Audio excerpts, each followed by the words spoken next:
Nancy Mueller is the manager of the New York State Federation of Lake Associations, a role in which she has served for 20 years. Prior to taking over the staff role, Nancy served on the Federation's board of directors for nearly a decade. She communicates with and provides assistance to nearly 250 lake associations and several regional lake organizations as well across the state. She hosts the Federation's annual and regional conferences and serves as the affiliate contact to the North American Lake Management Society.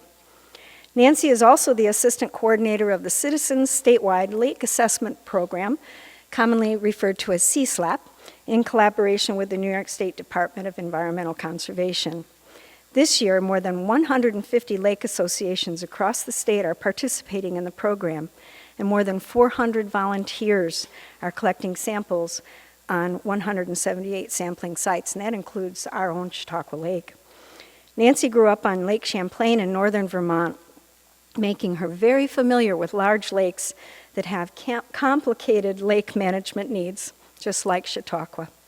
She earned the Bachelor of Science Degree in Geology from Dickinson College in Carlisle, PA, and Master of Science Degree in Water Resource Management from the State University of New York College of Environmental Science in Syracuse. Please welcome Nancy Mueller.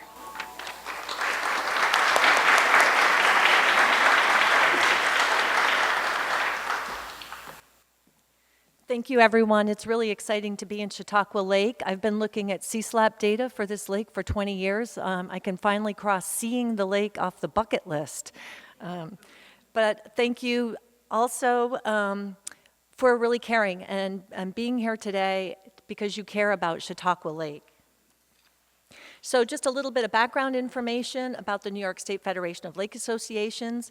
We were founded in 1983 by a coalition of lake associations around the state, including the Chautauqua Lake Association. Doug Conroe was actually one of our original board members way back when, and is actually one of the few people who from that era is still involved. I won't say they're all retired or dead, but some of them are.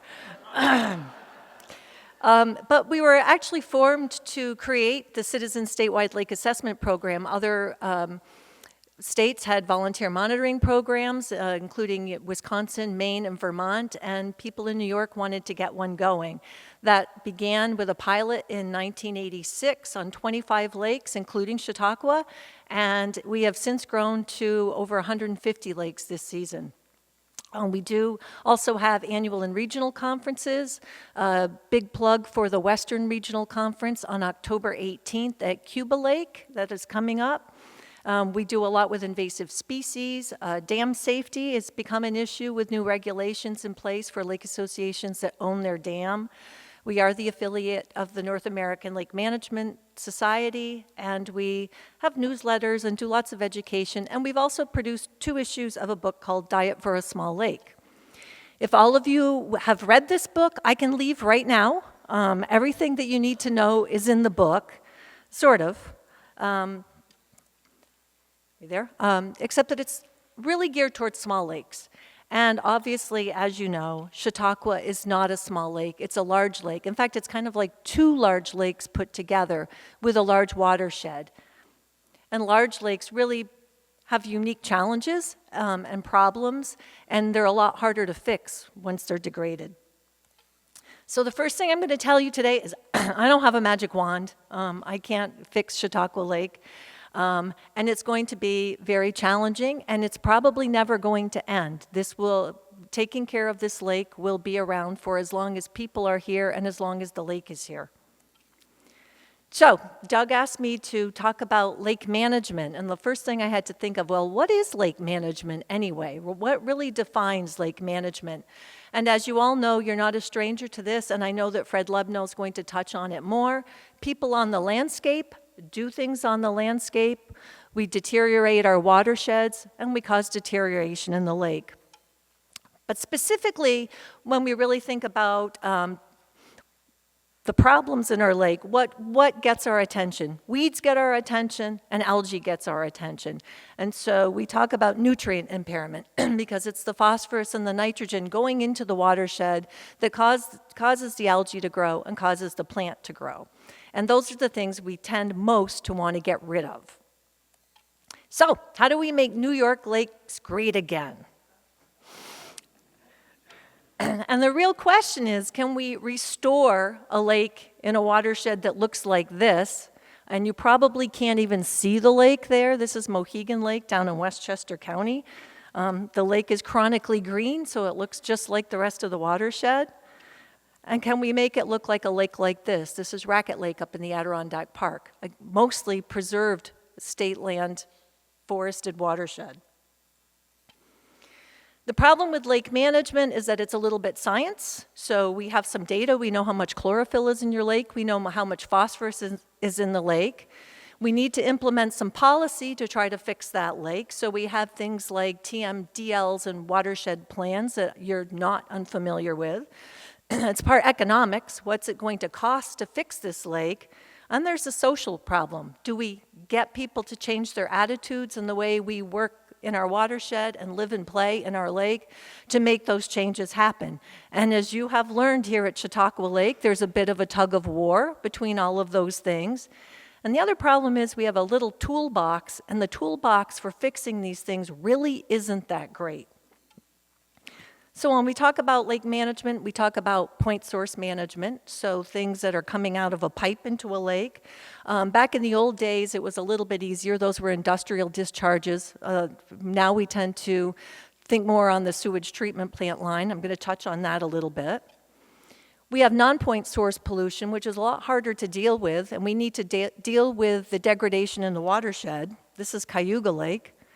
And then we have in-lake management because we want to make the lake suitable for recreation again. So we're going to try to get at some of the problems within the lake. We also have people management, and that's not always the easiest one to fix. We really need to start changing attitudes about what we do in and around our lakes. And the problem is that especially in a state like New York, where we are a home rule state, we have a lot of multiple jurisdictions. Getting together on big lakes is even more complicated, right? So just for an example, and I know this slide you can't see perfectly well, but this is a flow chart that the Owasco Lake Watershed Association did for just all the various entities working on Owasco Lake, right? So you have multiple counties, you have the state, you have lots of towns, you have not-for-profits, you have the Lake Association, you have the Soil and Water District. Again, you're not unfamiliar with that, but it's complicated. How did we get here? 1960s, I thought since I was here by Lake Erie, we'd go back pretty briefly to the roots of the problem. Lakes were not looking real good back then. 1972 came and we got the Clean Water Act with the goals of, restoring and maintaining the chemical, physical, and biological integrity of our lakes. The other important thing about the Clean Water Act is they dumped the responsibility of this to the states. And I would note the dates that these things were supposed to be done. In the Clean Water Act, all of our water bodies were supposed to be fishable and swimmable by 1983. And all discharges of pollutants into navigable waters was supposed to be taken care of by 1985. Clearly, that didn't quite happen. But lakes were given uses. So we prioritize our water bodies on their best use. So Class AA, unfiltered drinking water. We're going to talk about Skaneateles Lake in a minute. Chautauqua is considered Class A because it is a drinking water supply. We have those that are suitable for recreational contact that fall into Class B. Class C, fishing, but don't go in the water. Class D, don't even go there. And so states are responsible for coming up with a priority water body list. Probably many of you are familiar with this at DEC. They use a lot of monitoring techniques. CSLAP data is used heavily in the PWL for New York State. And the basic concern here is that water body meeting its class? So is Chautauqua Lake still suitable for drinking water? Is it still a Class A water body? And if you don't meet the standard, okay, this is what the PWL looks like. It's a big long list. You can go online and pour through it on the DEC website, but you probably don't want to. If you are deemed to not meet your best use, you get what's called a TMDL. Again, Chautauqua Lake's been there, right? This is supposed to show where your loading is coming from in the watershed, where it's coming from wastewater treatment plants, is it ag, is it non-ag, and then you're supposed to come up with a plan to fix it, right? You've all been through this process here at Chautauqua. Boy, can we write plans in the state of New York. Everybody has a plan. We have watershed plans, we have macrophyte plans, we have sewage treatment plans. But how do we get there and how do we fix the problems? So a quick look at the point source issue. This was really considered the easy part, in quotation marks, to fix, right? We have the state pollution discharge elimination system, or your SPEDIES permit. You're given a numeric water quality standard that you have to meet, so you have to treat to a certain level before you can discharge. Some people would call it the permit to pollute, but only pollute at a certain level. And you upgrade your treatment plant, and there, you're all set. You fixed your point source problem. The non-point sources, thank you, are a little trickier. Especially in a home rule state, right? We don't own the land. So to control what happens on the landscape, we go through a variety of techniques. You can see the list here. I won't go through every single one of them, but we need to control what we do on the watershed because the land use heavily influences the lake.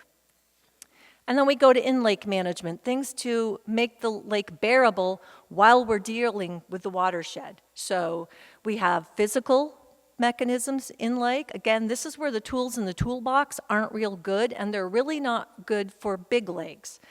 We have aquatic herbicides, we have mechanical harvesting, there are some biological controls with grass carp, weevils, moths. Bob Johnson, I'm sure, will touch on that later because he is the guru of biological control in New York. But we try to do things to make the lake better in the summer for people. But we also have the people, and we have to do some people management. And so organizations like the Chautauqua Watershed Conservancy, the Alliance, the Chautauqua Lake Association try to educate people around the lake as to how to take care of the lake. Again, if you read Diet for a Small Lake, we don't have to go any further, but we will. So the point sources. I'm going to go to large lakes. Again, I'm going to try to focus on those, but even though point sources were the easy fix, more than 6.5 billion gallons of sewage was discharged into water bodies in New York State between 2017 and 2018. So we really haven't fixed the point source problem yet. Lake near and dear to my heart, this is Lake Champlain. It's got serious harmful algal bloom problems and has for a very long time. You can see just the New York watershed, how huge it is. It also extends pretty far into the Green Mountains, right up to the ridge of the Green Mountains on the Vermont side. And it also goes into Quebec, I should note. So not only is it a big lake, but they have 2 states, a Canadian province, lots of counties, lots of towns, lots of organizations dealing with cleaning up this lake.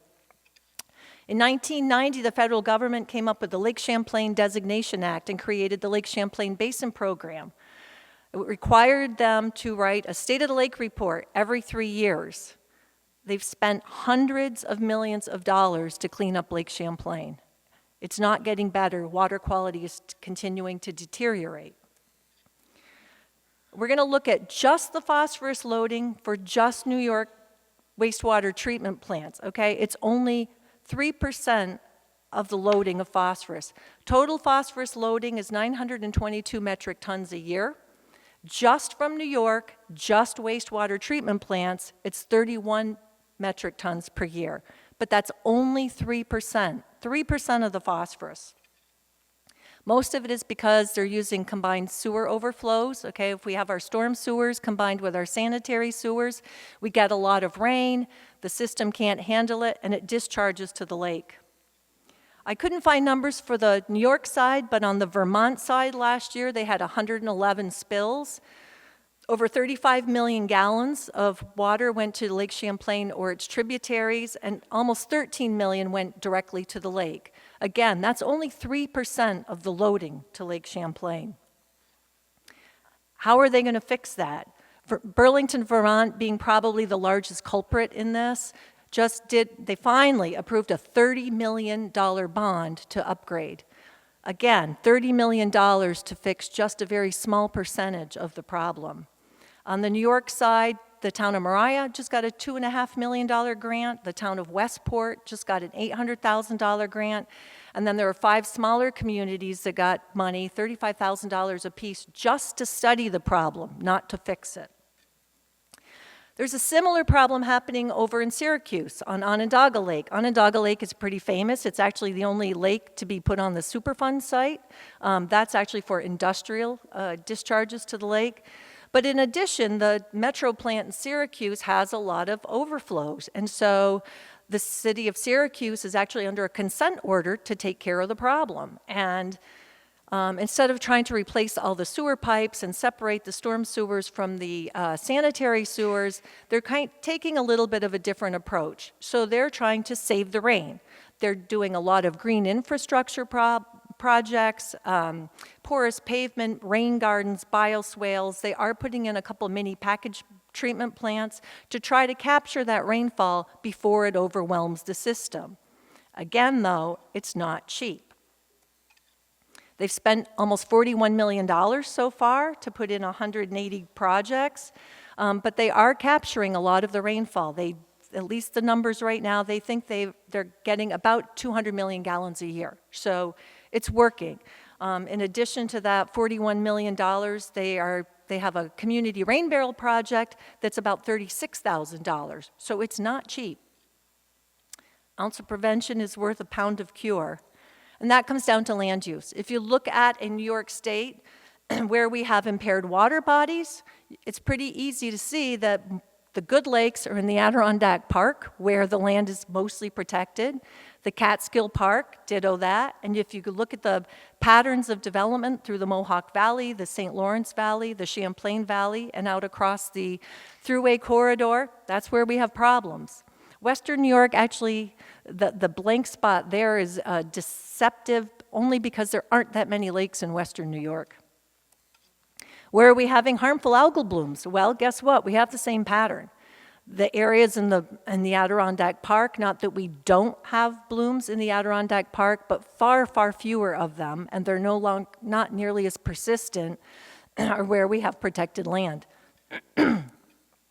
Forests are the best thing you can have to protect a lake. And I know John Jablonski's here. He's like, yeah, thank you.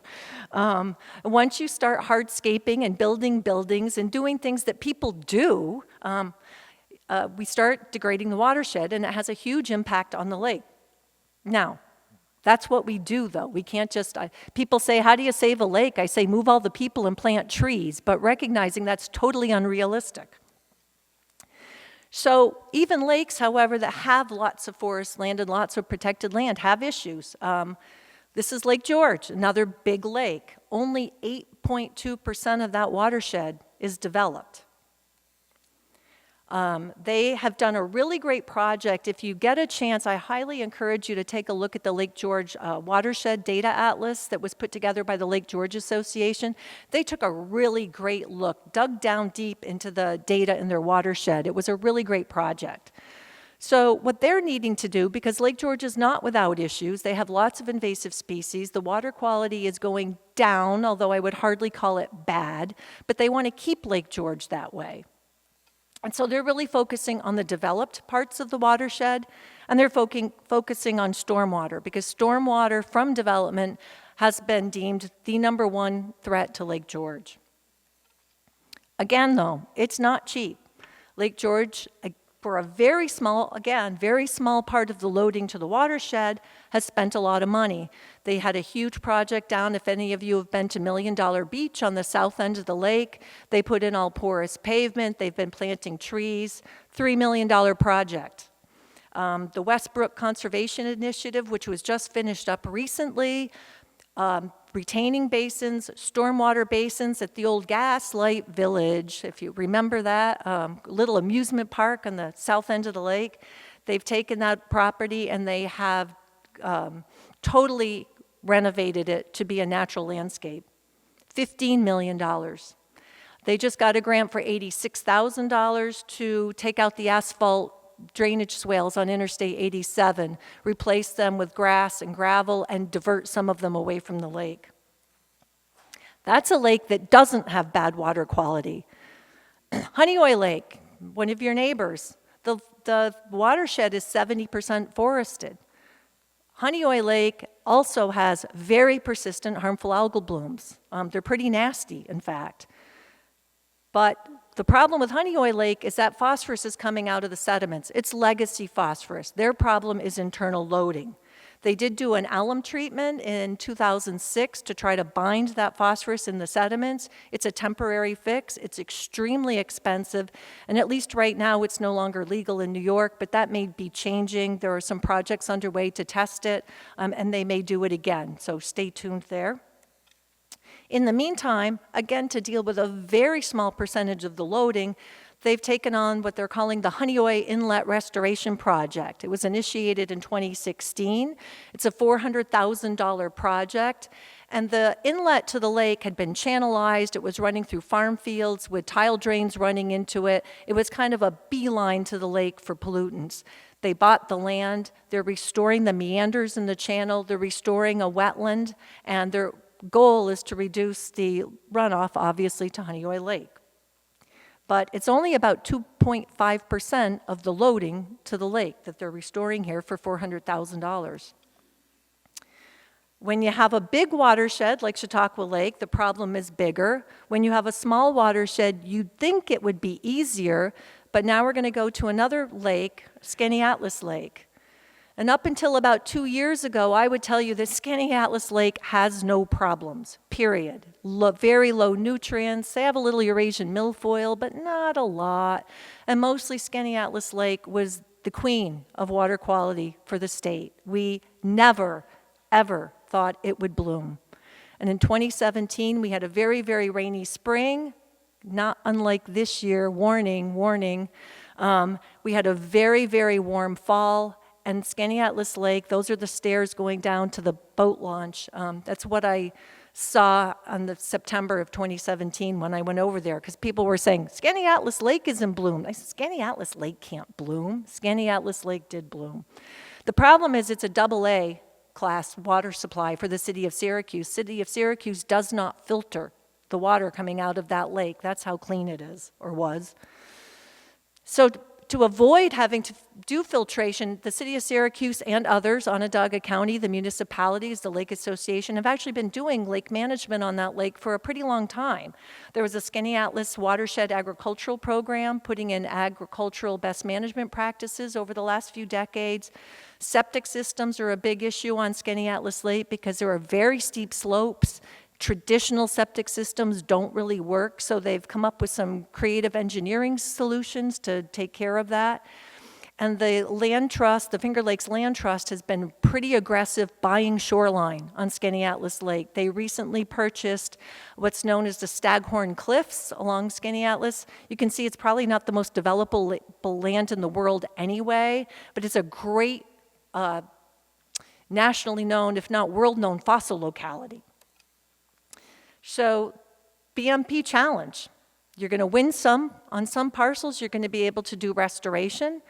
But we are people, and we are in our watershed, and we do develop the watershed. So you're going to lose some. So it's going to be a constant battle of preservation versus people living by a lake. Sorry. So what about in the lake? The two things we most manage in the lake are what I call the yuck factors, okay? That's from Out of Diet for a Small Lake, and I attribute that to Scott Kishbaugh. We don't like weeds, we don't like algae. And so we try to do things to get rid of them. And so the problem is, though, that lakes are ecosystems, right? So if we yank on one part of the lake, we take the weeds out, sometimes we get algae. We're going to talk about a couple of other experiments on lakes. But first, I will talk about Cazenovia Lake, because Cazenovia Lake is going through a similar conversation, if you will, about how best to manage Eurasian water milfoil. Decades of mechanical harvesting on the lake, but it was still a large milfoil population. It's not a deep lake. They have also followed up in the more recent years with aquatic herbicides. So you can see they've been treating about roughly a little over or around 200 acres per treatment, to the tune of about $500,000 per treatment. They did about every other year for a while. It looks like they're thinking about going every year, but in those off years, they have still had to do mechanical harvesting. It didn't take care of the problem, and it's very temporary. The other problem we're seeing is, since they started taking all the plants out, Cazenovia Lake has started to have some harmful algal blooms. We can't completely, we're not ready to say the two are linked because we're certainly seeing HABs in other places, but when you take the plants out, the phosphorus goes someplace. Is it going to the algae instead? We're looking at it. Some places have gone really expensive. They've gone to diver-assisted harvesting.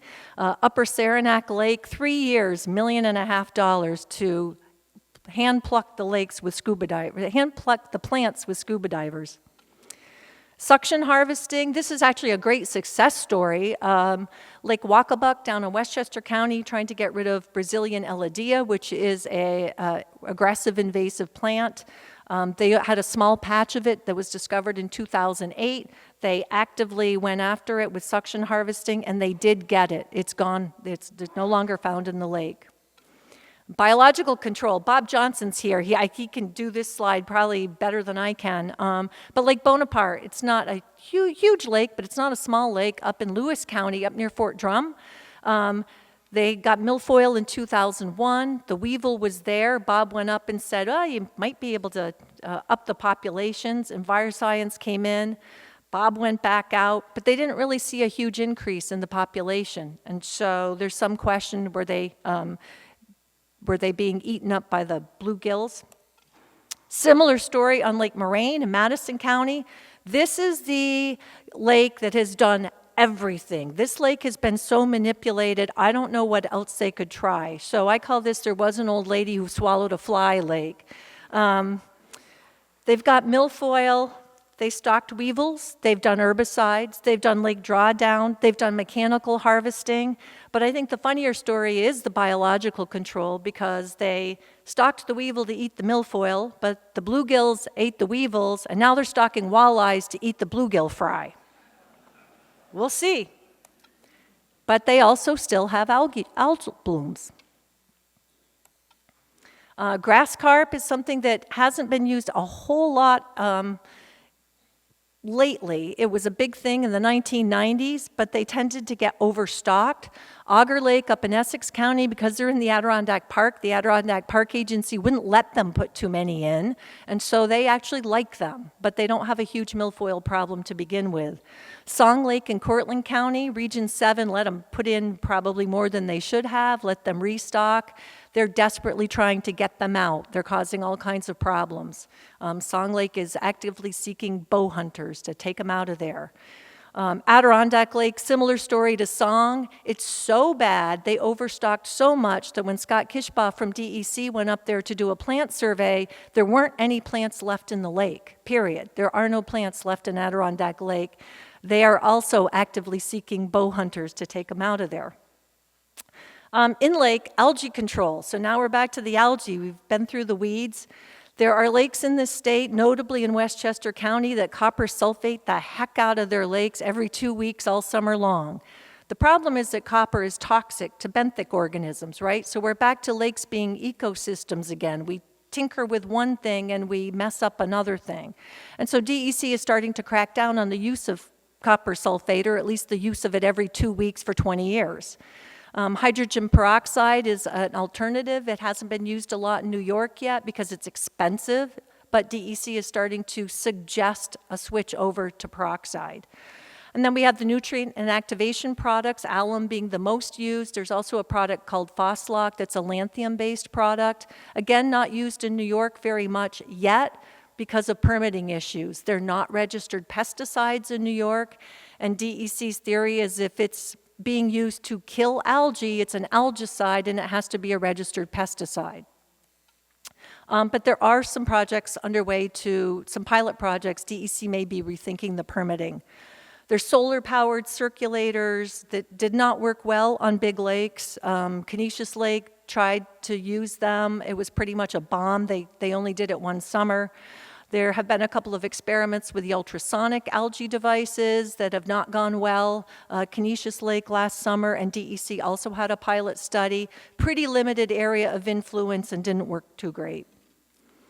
Aeration, hypolimnetic aeration, putting oxygen into the bottom of the lakes. Not a lot of use in New York. Again, definitely not something that's used much on big lakes. It's mostly small lakes. People management. This is the hardest thing to do because it's never ending. So any of you who are involved in public education know this, and we're trying to get people to understand that they may not be able to have their cake and eat it too when it comes to lakes. So we do regulations to try to manage people, right? Schroon Lake right now. Schroon Lake has also interesting politics on the lake, not unlike Chautauqua. There's the East Shore Schroon Lake Association, and there's the Schroon Lake Association, and they're very much like the Hatfields and McCoys, or they have been. They are starting to come together. But the town of Chestertown, interestingly, has been the bridge between those two organizations. Little town, very small population, but they know that the lakes are their bread and butter. And so they have been working on a lot of, implementing a lot of policy to try to get people to take care of the lakes. Right now, it's not passed yet. They had a dock and mooring law. It's now being expanded to floats, inflatable platforms, and boathouses because of the huge, enormous changes that they're seeing in the lake. You can see that floating thing. It's huge, and that's the kind of thing that was starting to be brought into Schroon Lake. The Adirondack Park, and because they're in the Adirondack Park, Schroon Lake also has shoreline cutting restrictions. I won't go through it all, but it's pretty restrictive, up to 35 feet from the shoreline. This is actually an Adirondack Park Agency regulation, and you can find that online. And the reason for that is that healthy shorelines are healthy lakes. The 2007 and repeated again in 2012 National Lake Assessment found that lakes with poor lakeshore habitat were 3 times more likely to be in poor health than other lakes. So the shoreline really dictates the biological health of lakes. And I know John Jablonski's really happy that I'm telling you this. So we need to try to change people's behavior, right? We have boat stewards. It used to be not more than 5 or 6 years ago, everybody just backed their boat into the lake, right, and launched away, no matter where they came from. We've rethought that with the spread of aquatic invasive species. So now we have our boat launch stewards. Their goal is not only to get you to wash your boat, but to think about invasive species. The economics are daunting. They really are. So again, up in Lake Champlain, they've reassessed property values because of the harmful algal blooms.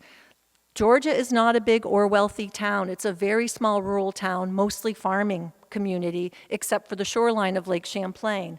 Properties have been devalued by $1.8 million. What does that do to your town budget? City of Auburn is looking at $15 million to treat Owasco drinking water because of the harmful algal blooms. And Skaneateles Lake, the lake we never thought would bloom, the city of Syracuse is looking at $12 million to extend the intake pipe. So people always ask me, well, isn't this kind of doom and gloom? Do you think the glass is half empty or is it half full? And I'm going to say maybe both, but I think half full. Climate change, I didn't talk about a lot, but Dave Matthews will be talking about this. He's from Upstate Freshwater Institute. October 19th at Moonwinks in Cuba Lake, so not too far. He will be talking about this. We are seeing in the CSLAP data set that our lakes are getting warmer. It's pretty clear signal they're warmer. We wanted to blame it on the thermometers. We really did, but we can't. We've had a lot more rainfall. As our watersheds are degraded, that runs off a lot quicker, gets to the lakes a lot quicker, and so we are obviously seeing the impacts. And Greg Boyer, who's the algal bloom specialist at SUNY ESF, just did an interview with Syracuse media this week. He thinks the rainy spring is going to cause another 2017 episode. So if things get warmed up soon, be prepared. Microplastics, another issue. SUNY Fredonia just did one of the first studies. Thank you. I know there's some Fredonia people here today. We're looking at emerging contaminants, household chemicals, pesticides, and excuse me. Other things that we don't really think of, pharmaceuticals and hair care products, sucralose and caffeine, two of the things that are really showing up in New York lakes. But I do think it's half full, because back when I was a kid, the only thing we had was give a hoot, don't pollute, Woodsy Owl, who remembers him, right? Now kids are getting out on floating classrooms. They're using Secchi discs. They're looking through microscopes. They're learning about lakes. We have a huge number of lake management programs throughout the state. SUNY Oneonta just launched a few years ago the first master's degree in lake management program. Our organization has worked really closely with them. And there are also other, Fredonia, Buffalo, SUNY ESF, Paul Smith, Stony Brook. Kids are getting involved. They're studying lakes more than ever before. Cornell University, I'm looking at Bob, I can't ignore Cornell. It's pretty exciting, I think, that the next generation is going to know more about lakes than we ever did. And they're following in some great footsteps. There have been a number of leaders in the state who have been there to lead the way and lead the charge. And there's a lot of research being done by our own institutions. And so I'm actually very excited about the future of lakes in New York. We also have, I have to say it, the best volunteer monitoring program in the country. We started with 25 lakes. We're up to 176 sites on almost 160 lakes. I go to conferences and people ask me, well, how do you get volunteers? We can't get anybody to volunteer. I trained 8 people on Rushford Lake, and they were so excited to go out there and learn how to do it. We have over 400 people now sampling lakes across the state of New York, and it's really exciting. And that's a long history, right? We had the first lake association in the country, the Lake George Association. Our organization now has over 250 lake associations as members from literally all over the state, from Fresh Pond out on the very end on Shelter Island and Long Island, all the way to Chautauqua Lake. So I'm pretty excited. I'm also excited that Albany is listening. For several years in the early 2000s, late 1990s, the lake staff at DEC was dwindling pretty much down to one person. We now have the governor, whether we think he's really listening or he needed a moment in time because Skaneateles Lake was blooming. He said citizen statewide lake assessment program at meetings across the state. So I was pretty excited about that. And our own budget was just raised to $600,000 a year. We looked back at some of the old records. 1990, the budget was $82,000. So we're pretty excited. So to conclude, I'm optimistic. If it can be done, we can do it in New York. There's lots of great examples out there. Everybody has the opportunity to share and learn from one another. And again, I would encourage you to try to get to the Western Regional Meeting. And because you're a big lake, it's kind of a hike to Burlington, Vermont, but I will put in a plug. The North American Lake Management Society meeting this year is in Burlington, Vermont, and they are going to take a focus, or at least originally that was the plan. I haven't actually seen an agenda on big lakes, and that's something new and trending as well. So I'm pretty happy. Questions?